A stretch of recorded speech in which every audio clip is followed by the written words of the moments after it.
വിഷു എത്തും മുൻപേ വിഷുവിൻ്റെ വരവറിയിച്ച് നാട്ടിലും നഗരത്തിലുമൊക്കെ കൊന്നപ്പൂക്കൾ വിരിഞ്ഞു നിൽക്കുന്നത് നമ്മൾ കണ്ടു കഴിഞ്ഞു. വേനൽമഴ കനത്തതോടെ ഈ കൊന്നപ്പൂക്കൾ പലയിടത്തും കൊഴിഞ്ഞു പോകുന്നൊരു സാഹചര്യം കൂടി കാണുന്നുണ്ട്. ഒറിജിനലിനെ വെല്ലുന്ന പ്ലാസ്റ്റിക് കൊന്നപ്പൂക്കൾ വിപണിയിലുണ്ട് എന്നുള്ളതാണ് ഒരു ആശ്വാസം.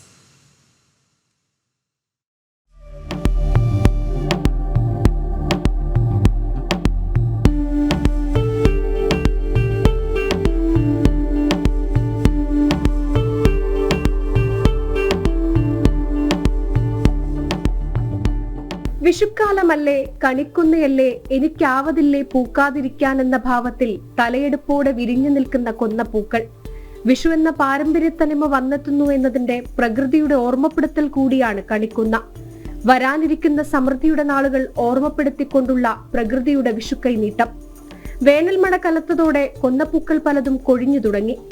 വിഷുവിന് കണിയൊരുക്കാൻ ഒരു പിടി കൊന്നപ്പൂക്കൾ പ്രകൃതി ബാക്കി വെക്കാതിരിക്കില്ല.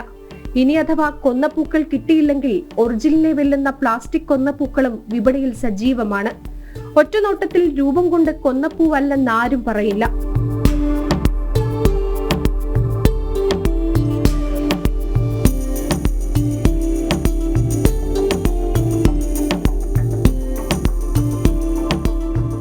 ₹40 സിംഗിളിന് വെക്കുന്നത്.